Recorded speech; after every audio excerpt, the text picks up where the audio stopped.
కాకినాడ జిల్లా పెద్దాపురం మండలం తొలి తిరుపతి గ్రామంలోని శ్రీ శృంగార వల్లభ స్వామివారి ఆలయంలో ఆధ్యాత్మిక వాతావరణం నెలకొంది. బీసీవై పార్టీ జాతీయ అధ్యక్షుడు బోడె రామచంద్ర యాదవ్ శనివారం స్వామివారిని దర్శించుకున్నారు.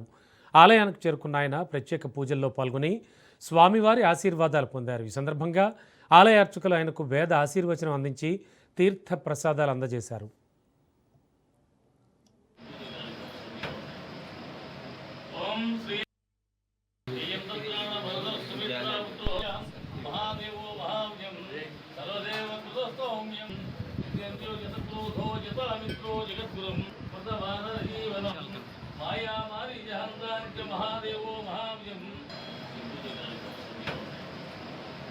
ओम श्री कांताय कल्याण निधये निधये श्री राम श्री वेंकट